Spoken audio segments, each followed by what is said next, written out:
Apex Legends launched with the notorious technological tracker Bloodhound. Their identity is shrouded in mystery and rumors. Some say they are fabulously wealthy, a bloodthirsty murderer, a Goliath whisperer, a former slave, or half human, half bat, among other things. Before we of the full story and lore, shout out to our sponsor HelloFresh. I am by no means a great cook. Chicken, rice, and broccoli were my boring go-to for years because it was fast, easy to remember, and I never wanted to spend the time to plan out meals, add them to a shopping list, drive to the store, find all the stuff, and then haul it all home just to remember, where's the lamb sauce? HelloFresh is nice because I don't have to worry about literally any of that.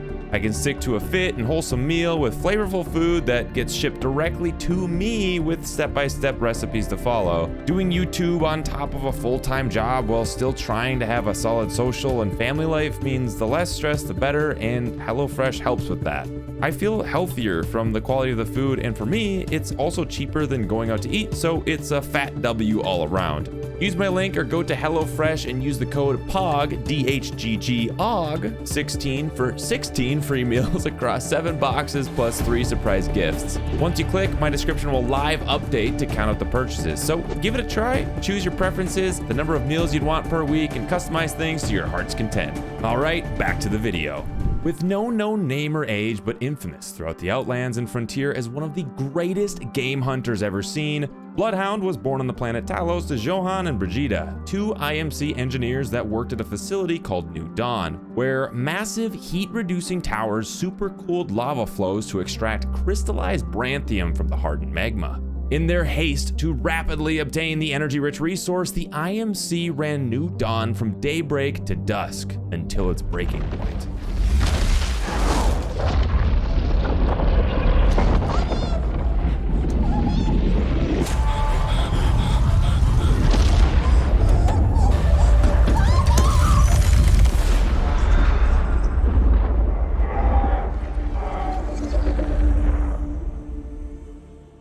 After watching Papa turn into a freeze pop from the flash freeze meltdown that buried their home and surrounding town of World's Edge, Bloodhound was taken in by their technology-fearing uncle, Artur. For nearly 10 years, Artur taught Bloodhound how to hunt and to respect the old ways, basically Apex's version of Norse mythology. To be fully accepted into the tribe, Bloodhound was given a final challenge. Equipped with nothing more than an axe, the hunting adventure to solo a prowler was on. I'm going on an adventure! Tracking bloodstains to an old facility, they found the perfect close-range weapon, a charge rifle. Unsure what the device was, they explored deeper into the facility, until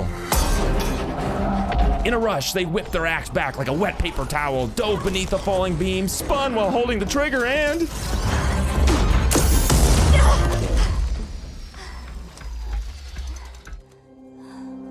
oh, that wasn't so bad. They raised the rifle in a victorious cheer, but the three-eyed raven, not an axe, not an axe. Returning to their village at long last with Goliath horn in tow, they bury the evidence because who's going to listen to a bird, right?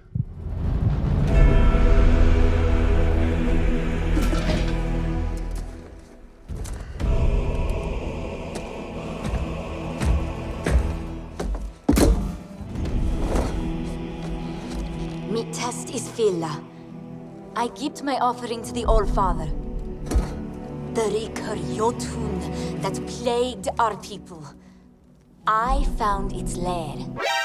Fake news, fake news. Disappointed in Bloodhound's rejection of the old ways by using the evil technology, Artur exiles them from the tribe. Disheartened and let down, he looks back as Bloodhound departs into the forest.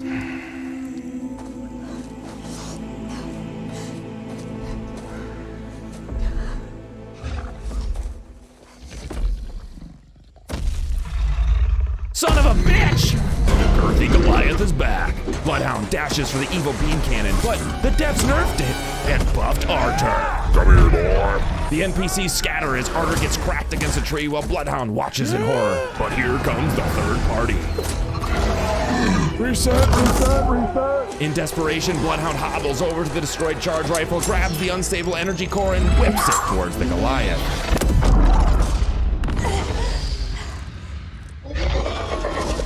Seemingly Seemingly fazed more by the flash than the spear in its back, the big boy lumbers away, leaving Artur a final moment before entering Valhalla. Do not weep for me. I failed you. Forgive me. Nay, woman. Nay. I lived to see you pass the test. It was not the gun that protected them. It was you. Perhaps there is more to the old ways than the weapon we chose. And beast none slatra. You will be the first. Bloodhound Lore. The old father guides you now.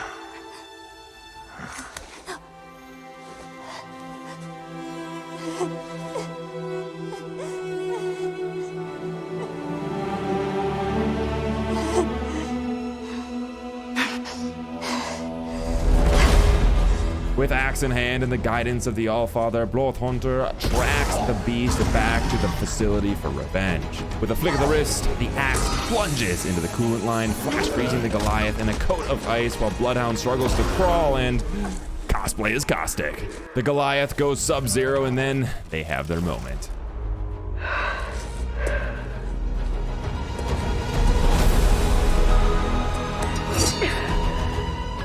For Artur.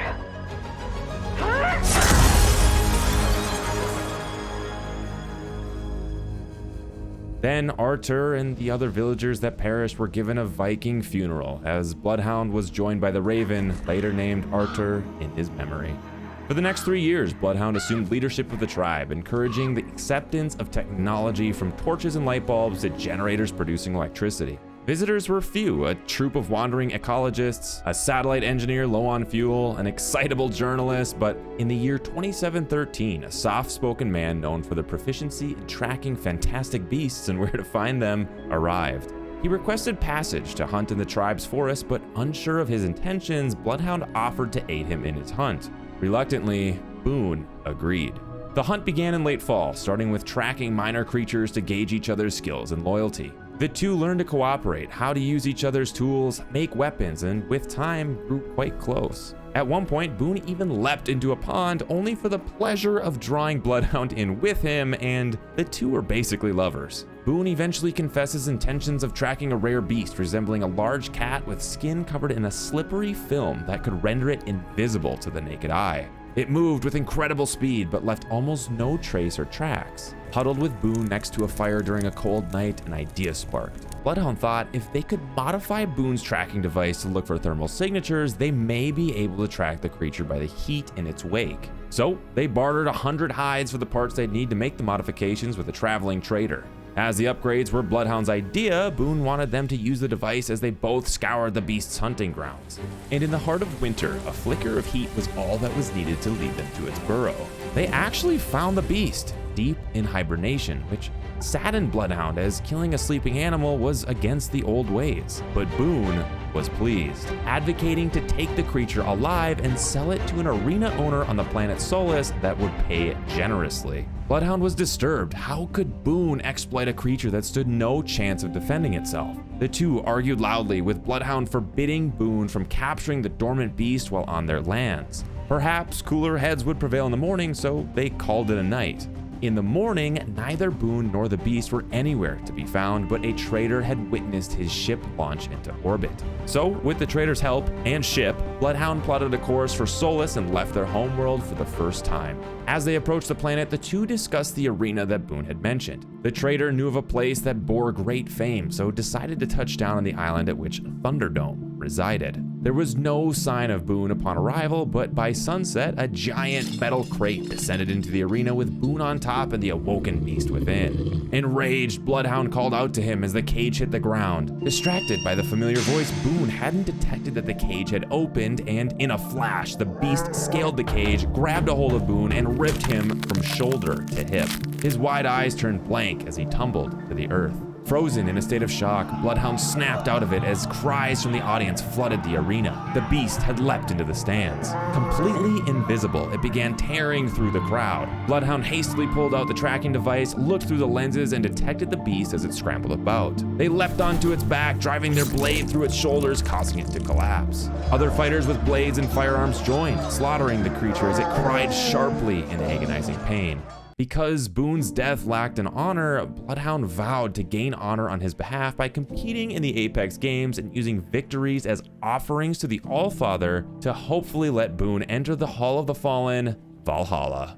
20 years later, they continue to hold on to the memory of Boone, expressing their love and sorrow through poetry, but come the 8th season of the games, a potential new companion arrives. Time to bring the fun. Time to...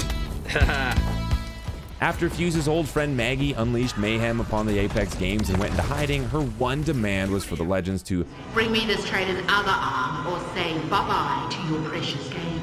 Oh, come on, Maggie. Despite almost removing the arm himself, Fuse gets convinced by Bloodhound and Lifeline to instead take Maggie down. Utilizing their tracking skills and a hidden path that Boone had frequented all those years ago, Bloodhound leads the trio right to Maggie. With some twisted logic, Maggie explains she wanted his arm chopped so Fuse would fall into depression, making him want to go back to their home planet of Salvo to help her lead the cause. Fuse never has been super into that whole cause thing, but Maggie takes it a step further, telling him if he doesn't fall in line, she'll burn all of his friends alive. Which, as we all know, kinda actually happens in Season 12. Bloodhound chimes in to remind him that he's not bound by Maggie's wrongdoings, to which Fuse says, "Mags, you can take me arms and my legs, hell. You can take me other bloody eye if you want it, but you don't get to tell me how to live my life." The trio then escapes, and once back in their ship, Fuse asks Bloodhound why they've always had his back. Apparently, Fuse reminds them of their old companion, Boone. During the Medusa outbreak on Olympus in the next season of the games, Bloodhound accompanied the Legends on their mammoth-class Carthage spider hunt near Stormpoint. While the duo encounters no issues bagging and tagging a spider, there's no sign of Valkyrie and Loba or Caustic and Crypto. Unknown to them, all 4 Legends had been captured and webbed up by spiders like Frodo in Lord of the Rings. Caustic manages to break free, selfishly releasing only Valkyrie as she's the only one with a jetpack that can help him escape. Caustic needs the spider Loba had captured to synthesize a cure for the Medusa vine infection back on Olympus, so he rips open a small section of the cocoon to extract the spider. In that moment, Valkyrie launches into the cavern, calling back to Loba to throw her bracelet through the hole of the cocoon. Luckily, Loba's bracelet doesn't glitch out as she throws it to Valkyrie, teleporting them both safely out of the cavern, but leaving Caustic and Crypto to fend for themselves. Moments later, an explosion erupts through the cavern as Valkyrie returns with Fuse and Bloodhound, slaughtering the spiders in droves. After the great extermination, the Legends extract out with 3 total spiders, much to the thanks of Bloodhound. Horizon crafts the cure, and the Legends head to Mirage's bar to celebrate. While there, Fuse attempts a toast in Icelandic, which the gesture of gets Bloodhound all hot and bothered. They instantly want to repay it in kind, to which they cheers to more butt smacks. Fuse erupts in laughter as Bloodhound embarrassingly tries to take it back, but instead leans in, snickering about Fuse's beastly volume. Oh, right. Okay, that's, wow. Can someone get Walter a towel, please? Prior to Season 10, several zones around the city of World's Edge began suffering from increased seismic activity, likely due to Hammond Robotics' Harvester fracking deep underground. Eventually, the Harvester overloaded, fracturing the landscape even further. To mitigate and regulate the planet's natural volatility, aka damage control, Hammond added the climatizer and lava siphon, but after further investigation, the climatizer was found to cool the air while the lava siphon heated it back up. Evidence was being purged, and it was all just a big cover-up for Hammond to continue mining, even if it meant cracking the planet in half. Bloodhound felt at fault as they'd left their home to compete in the game, so declared they needed to atone for their sins. Fuse noticed something was off and decided to send Bloodhound a letter. "Houndy, you know, I would have said this to your face, but I can't catch you at a good time, so here goes. You all right? Don't take 2 eyes to see your planet being in a bad way is hitting you hard. I'd be feeling raw about it too if I was in your boots, which you probably made here on Talos. Your boots are cool as, by the way. Look, I don't know what you're going through, but I do know you ain't gotta go through it alone. I'm around if you need a stainless steel shoulder to lean on. or a fresh and blood one, whichever shoulder ain't passing you accordingly, eh? Your mate, Fusey. P.S. My handwriting should be better without a robot arm, eh? Looks like my arm got blown out for writing this, huh? P.S. I can write. Who knew? During the 10th season of the games, while Bloodhound was tracking an injured prowler, they encountered a white raven with red markings. The trail runs through a campsite, just like the one Boone and I shared. Seduced. You reject the very wisdom that kept us alive. You reject us. Nay, it was not like this. He did not know our ways and hunted without honor. But I should have stopped him. Uncle, I would never. Eventually, they found the prowler's lair where the white raven berated them once again. You are a failure. Artur. Nay. You failed your mother and father. Nay. You failed Boone. Nay. You failed your people. Nay. You failed your home. Nay. You have failed me. I am nothing. No. I am Bloodhound!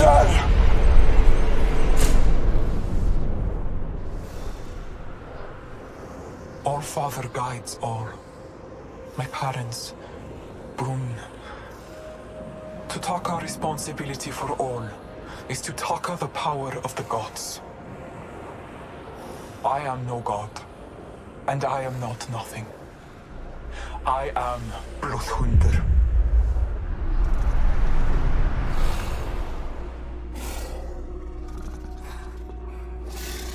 A lie creature, I cannot stop your suffering.